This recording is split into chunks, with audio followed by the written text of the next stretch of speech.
Et qu'est-ce que tu cherches? C'est que je pose des questions à des gens qui me sont proches. Des beaux gosses? C'est la première question. Tu les connais par cœur? Oui. Vas-y. J'ai l'impression d'être totalement nue. Bah, de toute façon, les règles, on va les faire ensemble, en fait. Je suis en confiance totale.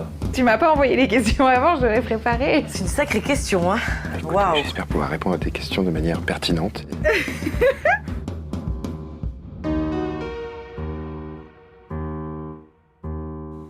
État sonore, c'est un journal intime à plusieurs. Je suis Almé et depuis plus d'1 an, j'interroge les gens que j'aime et qui m'inspirent pour trouver des clés dans leurs paroles, des réponses aux questions qui m'obsèdent. Un mot, c'est aussi un état, une couleur, des sons, des milliers d'interprétations. Et dans ce premier épisode, on parle de préliminaires.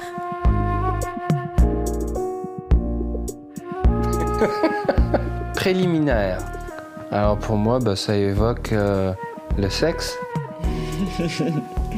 Quand tout est possible. Ce que j'ai longtemps cru comme ne pas être vraiment du sexe. C'est la couleur blanc. Une sorte de promesse. Genre le mystère, tu vois. Un prélude dans la musique. Lenteur, patience, instant présent. Le début de quelque chose d'intéressant. Le moment où tout se joue. Parce que je suis une experte en scène d'exposition et pas forcément en résolution, ce mot me plaît. Préliminaire. Les prémices, ce qui précède, ce qui prépare. Un lieu de démonstration ou de vulnérabilité totale. C'est selon. Pour parler de préliminaires, les Américains ont une image qui leur va très bien. Le baseball. First base, second base, third base, comme autant d'avancées sur le corps de l'autre. C'est sportif et combatif à la fois, un récit de conquête où l'autre devient un territoire à s'approprier. Les préliminaires, c'est déjà un premier regard, une première rencontre et tout ce qu'elle porte en elle.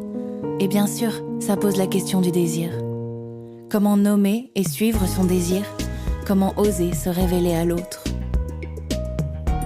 Je pense au rendez-vous galant, le rendez-vous j'allais dire fatal, où ça y est, tu te dis voilà, c'est lui et tout, et peut-être que plus tard vous allez vous marier, etc. Tu livres pas mal de ce que t'es. Ça en dit beaucoup sur la personne, je pense, les préliminaires.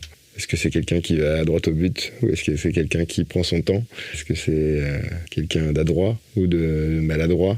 J'ai l'impression d'avoir souvent été gauche, en fait, quand moi je désirais l'autre et que je savais pas encore si l'autre me désirait ou pas. Genre, je suis comme quelqu'un qui se prend les pieds dans le tapis, quoi, en permanence. Et c'est peut-être pour ça aussi d'aller que vers des gens qui me désirent d'abord, parce que du coup, je suis plus à l'aise, je suis là genre, ok, c'est bon, je vais pas me... J'ai un truc très enfantin d'avoir peur, tu sais, comme dans la cour de récré, on va dire, ah, elle est amoureuse de machin, ah. En vrai, de vrai, j'ai peur de ça. Genre, j'ai 6 ans, quoi. L'idée qu'on puisse se rendre compte que je trouve quelqu'un attirant, mais sans être sûr que cette personne me trouve attirante, mais la honte. Du coup, mon désir, il n'existe pas tant que c'est pas un terrain favorable. Donc, je suis pas dans la conquête. J'ai trop peur de mon ombre. Et ça, ce serait vraiment un bon exercice pour moi, d'aller séduire quelqu'un, quoi. Le désir que je peux éprouver pour un homme que je rencontre, au moment où je le vois, ça me crée du désir d'un coup. Donc là, c'est de l'attirance physique. Et ça, par exemple, c'est le désir que j'ai le plus de mal à communiquer. Donc je vais le garder pour moi, et puis je vais voir ce qui se passe, et puis j'écoute pas trop ça, et puis j'essaye surtout de faire comme s'il n'y en avait surtout pas. Mon désir crée de la distance avec l'homme qui me fait de l'effet, quoi. Et en fait, à ce moment-là, j'ai peur de mon désir. Et j'ai trop peur d'être rejetée, j'ai beaucoup de peur, en fait, qui arrive, surtout dans la relation à l'homme. Truc de sale gosse, de... Je le veux, je l'aurai. C'est marrant, je te vois pas comme ça du tout. Bah écoute, c'est très nouveau pour moi que je le vois. Parce qu'avant, je me berçais d'illusions dans le fait que non, j'étais folle amoureuse. Et en fait, à ce moment-là, je suis pas dans l'amour de l'autre, je suis vraiment dans un caprice. Là, ça va mieux. La première étape pour que l'autre écoute mon désir, c'est avant tout que je sois hyper alignée avec celui-là. Ça dépend quel désir. Il y a des désirs avouables, des désirs inavouables, des désirs... il y a toutes sortes de désirs. Et on ne peut pas écouter tous ces désirs. Quand je désire quelqu'un, je me pose très peu de questions. Et c'est après coup que je me dis, mais pourquoi t'es sortie avec ce mec? Préliminaire. Excitation. Amour. Sexualité. Pour moi, quand tu dis préliminaire, c'est ce qui se passe avant, l'acte. Dans sexuel, est-ce que tu sous-entends amour? Ici, maintenant, c'est très liés, mais pour moi, je les dissocie. C'est facile pour toi de dissocier Ouais. les deux? Oui, complètement. J'en reviens Parce pas que là. moi pas. Oui, je sais. Mais vraiment pas. Bah, ouais. Et t'as pas l'impression que c'est une histoire que tu te racontes, c'est simple quoi. Ah, c'est simple. c'est Je nickel. couche, j'aime, parfois je couche et j'aime, parfois j'aime et je Bah, moi, couche c'est pas. plus j'aime et je couche pas, forcément. Mais j'aime, c'est sûr, en fait. Oui, j'avais pas compris ça. Je croyais que je marchais sur la tête. Mais en fait, mon système à moi, il est comme ça. Il fallait faire ça, il fallait avoir un petit ami. Moi j'ai pris un petit ami quoi.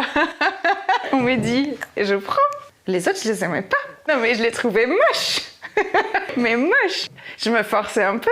Et là je te parle que de ceux qu'on comptait. Il y en a aucun, je me suis dit waouh, je rêve d'être avec lui. Alors quelquefois il y avait un micro-challenge de l'ordre, j'ai décidé donc ça va se passer. Mais en termes de désir, j'étais plutôt pas contrainte, hein. J'étais tout à fait consentante, je vais pas me plaindre. Mais ça me stressait de toute façon déjà, et physiquement, je les trouvais pas superbes quoi. Peut-être parce qu'ils se faisaient pas désirer non plus, ils étaient trop accessibles, c'était des hommes faciles. Je sais pas comment ça m'est tombé dessus. Ça aurait pu être l'un ou l'autre, tu vois ce que je veux dire? Tous ceux d'avant.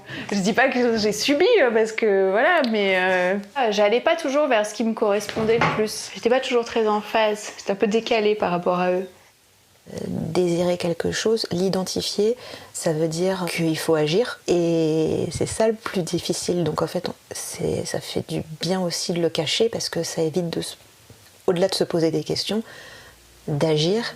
Et parfois dans des choses à l'encontre du schéma social, à l'encontre de son schéma familial, de son éducation, de ses propres peurs. Il faut être conscient de ses désirs et plus se mentir. Oui. Toi et l'autre, en fait. Ça revient Mais au je suis même. d'accord avec toi. Ah, d'accord, ok. J'ai pas dit que j'étais pas d'accord, j'ai dit que c'était chiant. Préliminaire. Non, avant liminaire. Préliminaire. Avant les liminaires. Préliminaire. Préliminaire, oui, ça pourrait être aussi toute cette préparation en fait, cette appréhension, ce temps où on apprivoise une situation, un projet, un corps, une relation, qui fait qu'au moment où on y va pleinement, mais c'est parfait, il n'y a pas de choc, il n'y a pas de risque, il n'y a pas de danger, et tout le monde est bien disposé, quoi. C'est un terme très technique. Un peu savant, je trouve, tu vois. J'aime pas employer ce mot. Même dans le boulot, où c'est toujours, on attend toujours un feu d'artifice après, tu vois. Là, c'est les préliminaires. Je trouve ça complètement con. Préliminaire, c'est un mot que moi j'utilise tout le temps pour définir mes projets parce que tous mes projets sont, je considère comme des études. Finir une pièce, ça m'intéresse pas vraiment. Quand je décris une pièce, je dis souvent que c'est les préliminaires d'une autre pièce qui va venir. Si je pense aux préliminaires avec un projet, par exemple, artistique, je pense que c'est vraiment le meilleur moment de la création. C'est juste avant que ce soit concret, juste avant que ça se réalise, juste avant, quand tu penses, quand tu baignes dans ton préliminaire artistique, ça c'est génial, quoi. C'est un moment presque comme un diamant brut, quoi. Un truc le truc qui jaillit, quoi. Bien avant les peurs, bien avant le mental, bien avant la structure, bien avant tout ça, quoi. Le désir, c'est la magie de la vie. C'est exactement de pouvoir rêver que ce que tu voudrais ou ce que tu veux peut se réaliser. Et tu l'imagines dans tes rêves, dans ton imagination, avec tes yeux, avec ta voix, avec ton corps. Et donc le désir, ça te permet de vivre ton rêve. J'ai une certaine distance par rapport à ma propre sexualité. Comme je suis une personne très retenue, en fait, travailler avec les femmes, et surtout les jolies femmes nues, en fait, c'était toujours un grand plaisir. C'est un archétype qui est un des piliers de notre culture visuelle. Le peintre ou le photographe avec le modèle nu. Une matière qui est à la fois extrêmement banalisée, sursaturée, mais aussi qui retient ontologiquement son côté extrêmement intéressant et primaire.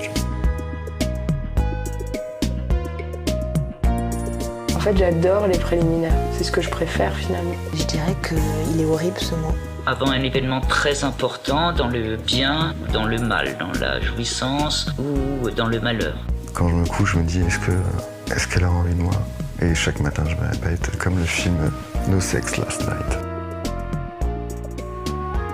Je m'engageais à ce que toutes mes pénétrations sexuelles toutes, quel que soit l'orifice, je m'offre et j'offre à mon partenaire tout mon abandon possible, tout en me respectant. Et sur ce moment de la pénétration, je ne le désire pas forcément tout le temps, qu'elle soit buccale, anale ou vaginale. Et là, je m'accorde tout le temps le quart de seconde avant la pénétration de est-ce que j'en ai foncièrement envie. C'est marrant parce que je suis en train de lire un livre d'un gourou australien qui dit que les préliminaires, ça sert à rien, il faut aller direct dans le feu de l'action. En fait, j'ai un rapport particulier aux préliminaires dans le sens où j'ai toujours eu peur de l'après-préliminaire, c'est-à-dire la pénétration. Du coup, pour moi, pendant longtemps, là, faire l'amour, ça a été des longs préliminaires. Ce qu'on appellerait préliminaire, tu vois, j'arrive même pas à le dire. En fait, c'est que j'ai toujours eu besoin de vraiment préparer, quoi, en tout cas. Préparer les corps, préparer, encore une fois, l'espace, l'ambiance, être dans la douceur, dans le temps surtout. Dans le sens où vraiment il y a besoin de temps. Pendant longtemps, en fait, ça a été un moyen de... Ouais, peut-être un moyen de me protéger aussi. Je pense que j'avais très peur de la pénétration et que j'avais très peur de cette croyance que ça devient officiel quand t'es rentré. Ton titre de séjour. Tu vois ? Ouais, c'est ça. Ah bah monsieur, vous avez passé la frontière là. Ça m'a permis de un peu tourner autour du pot, comme on dit. Et puis finalement, quand j'ai compris que ça aussi c'était faire l'amour et que c'était aussi engageant que de rentrer dans quelqu'un. Je me souviens quand j'ai discuté pour la première fois sexualité avec une lesbienne, elle m'évoquait que pour elle, dans sa sexualité avec ses autres partenaires filles, le cunnilingus était un aboutissement et pas un préliminaire. Et j'ai trouvé ça ouf comme idée. Que le cuni, c'est pas l'entrée, c'est pas le dessert, c'est tout le repas. C'est préliminaire à quelque chose comme si qui devrait se passer, comme un point de non-retour à faire l'amour. Je suis pas comme pas d'accord avec ce mot en fait. Je voudrais que ce soit peut-être déjà faire l'amour en fait quand on fait des préliminaires. C'est drôle d'avoir fait cette différenciation entre l'avant et l'après. Je crois que le jour où j'ai accepté que tout est du sexe, pourvu qu'il y ait l'intention du sexe dedans, que ce soit le regard ou des trucs même plus anodins, à partir de ce moment-là, j'ai enlevé ce mot en fait, de mon vocabulaire. Il n'y a pas de avant, pendant et après, et que tout est du sexe. Et du coup, je suis un peu fâchée avec ce mot. Parfois juste un regard, c'est peut-être déjà ça le début. Ça a commencé 2 heures auparavant, de se balader dans la rue, d'avoir un désir qui monte, et en fait on est dans la rue, donc socialement on peut pas le faire là maintenant, et on s'est glissé 2-3 petits mots, 10-12 minutes, 1 heure plus tard, et ça a continué, et en fait ça fait depuis le début de la balade qu'on fait l'amour en fait. Juste de prendre un café avec lui, j'étais juste secouée de tout mon être de désir.